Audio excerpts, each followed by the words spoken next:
Hein? Si on est des gens qui ne veulent pas les conseils, mais on ne fera pas des progrès avec le Seigneur. D'accord? Et nos vies peuvent être remplies de joie, de paix dans un monde incertain. D'accord? Un monde qui effraie les gens. Dieu veut mettre la certitude. On n'a pas peur, on n'a pas la peur du lendemain. Hein? On est dans le repos. L'Esprit de Dieu, c'est un esprit de paix. Donc ça apporte le repos à l'intérieur. Ce n'est pas dans un bâtiment quelconque, un bâtiment physique. Chers frères et sœurs, c'est toi qui dois vivre le repos de Dieu. C'est toi qui dois être dans le repos. Le Seigneur dit, venez à moi, vous tous qui êtes chargés et fatigués. Il promet quoi? Je vous donner, c'est le véritable sabbat en fait. Il veut nous donner ce Shabbat qui est intérieur. Ça n'a rien à voir avec les jours. Tu peux observer un jour le sabbat et ne pas connaître le repos intérieur. Alléluia. Donc c'est lui. Donc on doit laisser le Seigneur, il veut vivre. Il a fait de nous son habitation. Et plus nous allons accepter l'Esprit de Dieu travailler notre vie, et plus notre vie va aller croissant, grandissant, prospérant dans les choses, dans la connaissance. D'accord? La connaissance de Dieu, la capacité à discerner, à lire les événements autour de nous. On ne sera pas pris au dépourvu. On sera une personne alerte. Ça, c'est l'Esprit de Dieu, en fait. Hein. Les épouses, les saints vierges qui étaient sages ont entendu la voix de l'époux au milieu de la nuit. Alors que là, à cette heure-là, tout le monde est complètement assommé par le sommeil parce que il y avait l'huile. Il y avait la lampe. Même si tu dors, ton cœur, quand on parle de cœur, c'est l'esprit en fait. Tu veilles en fait. Tu veilles. Je me souviens un témoignage, Françoise et moi, nous dormions profondément. Donc c'était la toute première maison qu'on a eue ici en France. Donc ça avait pris feu. C'était autour de 1h du matin. Et c'est comme on a senti comme un bruit qui rentrait dans l'appartement. Donc c'est la fumée. Et on s'est levé au même moment. J'ai dit qu'au même moment comme ça. Comme des robots en fait. Pourtant on dormait en fait. Hein. On s'est levé au même moment et en disant le feu. Au même moment, en disant le feu. Et effectivement, je suis allé au niveau de la porte. Je vois la fumée, il y avait le feu. J'ai dit au même moment. L'Esprit de Dieu nous a réveillés au même moment. Et on a crié au même moment le feu. Le feu. Donc, attachez-vous à Dieu. Ça, c'est le conseil. Si vous ne voulez pas des surprises dans vos vies, attachez-vous à Dieu. Le monde est tellement méchant. Satan a envoyé, il y a une horde de démons. Ça peut posséder les hommes. Ça peut être même des démons physiques qui vont chercher à vous sortir de la voie pour enseigner. Oui, parce que si on sort de la voie, si on s'écarte de la doctrine, d'accord? Si on s'écarte de la doctrine du Seigneur, mais ça dit que l'Esprit de Dieu ne peut pas nous accompagner. D'accord? Il faut rester dans la doctrine de Christ. D'accord? Si on va plus loin, d'abord, je crois que c'est 1 Jean 2, verset 9.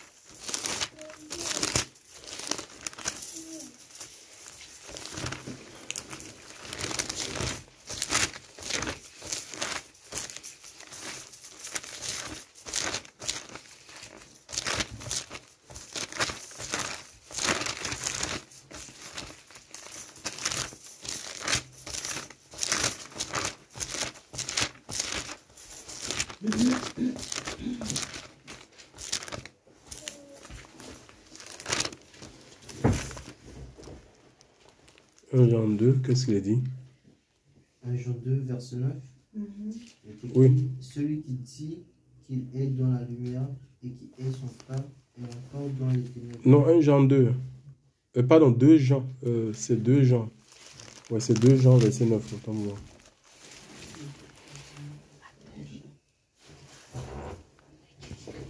Oui. 2 Jean, verset 2.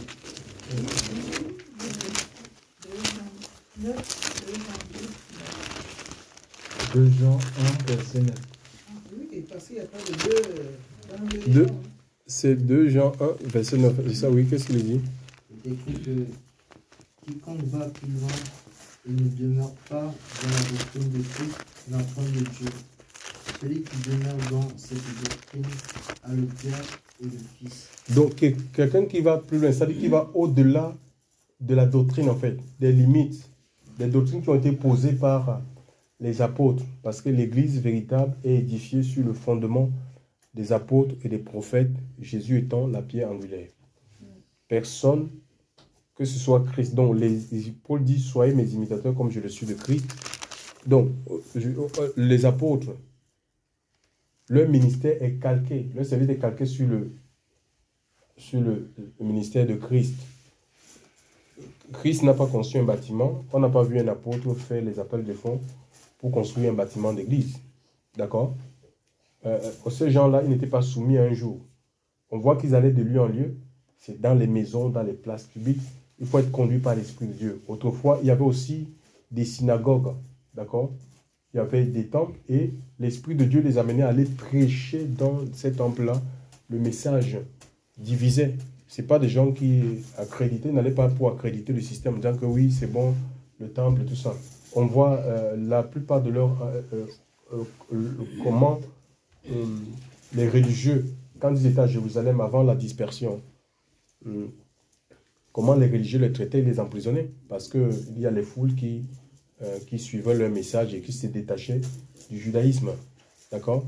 Donc, et ces gens-là, ils étaient battus, ils étaient emprisonnés par les pharisiens. D'accord? Et ces gens-là, ils n'ont jamais, on n'a pas vu les apôtres prêcher la prospérité. D'accord? Il y a beaucoup de doctrines de démons qui sont prêchées dans des églises physiques. On n'a pas vu ces gens-là. Ils sont restés fidèles.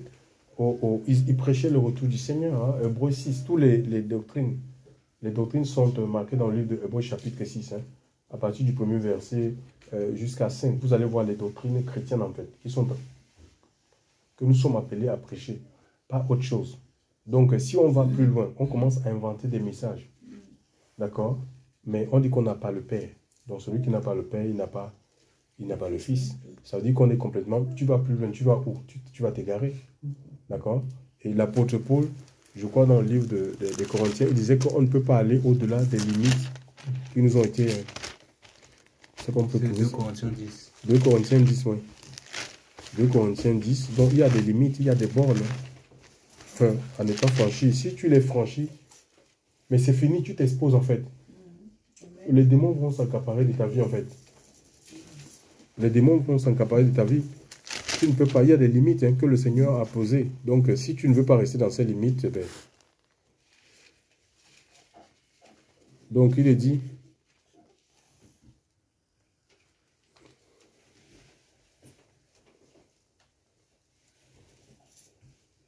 Donc donc à partir du verset 10, il est dit...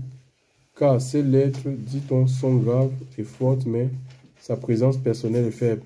Et sa parole méprisable. Qu'un tel homme estime que tel nous sommes en parole par nos lettres, étant absents, tel aussi nous sommes du fait, étant présents, car nous n'osons pas nous ranger parmi quelques-uns qui se recommandent eux-mêmes, nous comparer à eux, mais eux se mesurant eux-mêmes par eux-mêmes et se comparant eux-mêmes à eux-mêmes ne sont pas intelligents, mais nous ne nous glorifions pas dans ce qui est au-delà de notre mesure, mais selon la mesure de la règle que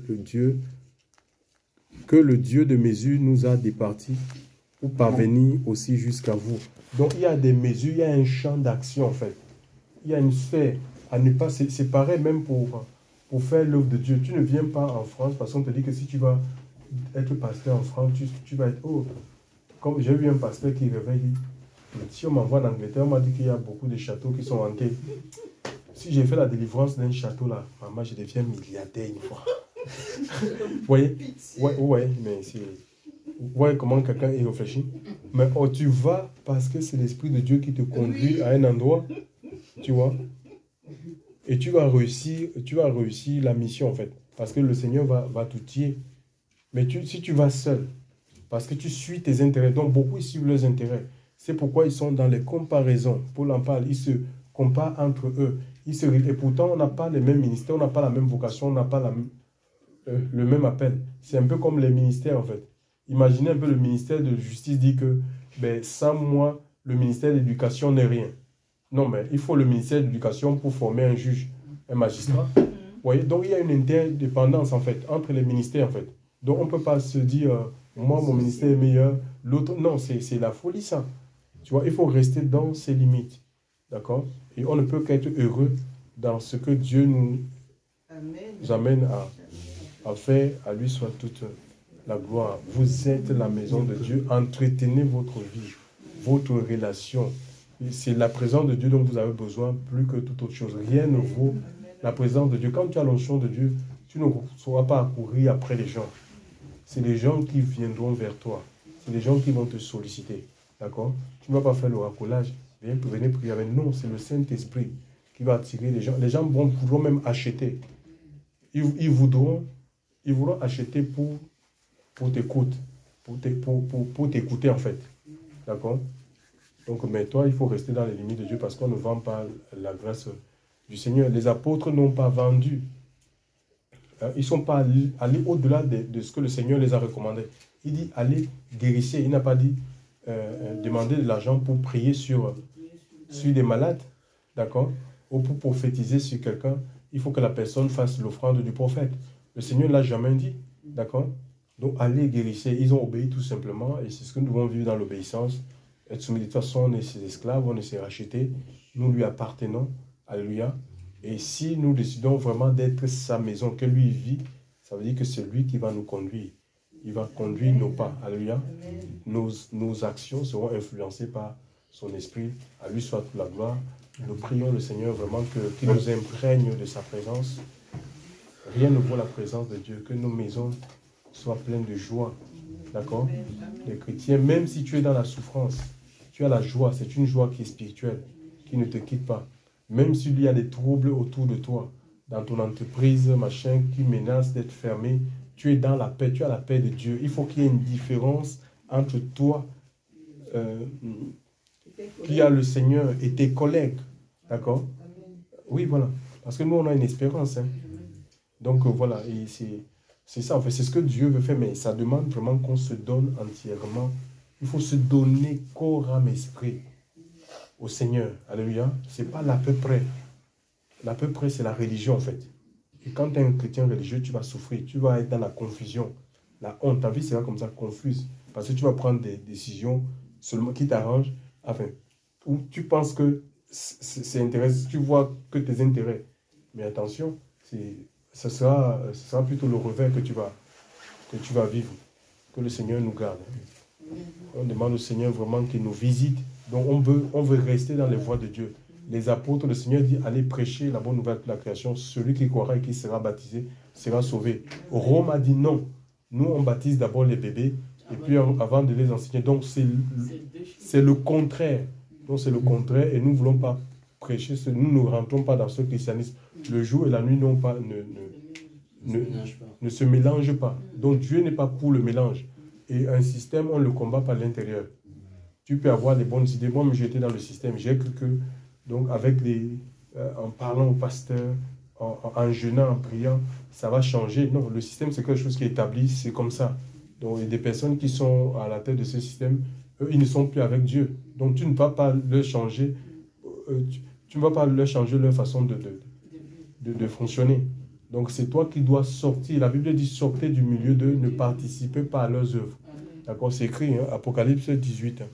2 Corinthiens 6. 2 Corinthiens 6 et aussi Apocalypse 18. Sortez du milieu de mon peuple, ne participez pas à leurs œuvres. D'accord? Et la Bible dit, quand quelqu'un vient en enseignant de telles doctrines, si tu salues même telle personne, la Bible dit que mais tu participes à ces mauvaises actions. Donc, pour que les systèmes tombent, il faut se désolidariser du système. D'accord? Mais parce que si on est dans un système, ça veut dire qu'on maintient le système, on le soutient. D'accord? Donc voilà, il faut sortir du système et pour que le système ne tienne plus. Voilà, que le Seigneur puisse vraiment nous aider. Ce n'est pas un problème des sentiments. Hein. Si tu rentres dans les sentiments, ben, c'est toi qui vas souffrir en fait. Tu vas souffrir pour rien. Donc, que le nom du Seigneur soit béni. On prie Dieu vraiment qu'il visite nos vies, qu'il nous nettoie. D'accord? Nous voulons qu'il nous donne une mesure serrée, une mesure tassée de son esprit, d'accord? Que nos vies soient contrôlées par le Saint-Esprit, par sa vie, rien d'autre que sa présence. Nous prions le Seigneur. Éternel, notre Dieu, notre roi, nous voulons te rendre grâce, Seigneur. Merci encore pour cet instant, Seigneur. Ta parole, c'est la vérité. Père, nous ne voulons pas rentrer dans les considérations d'hommes.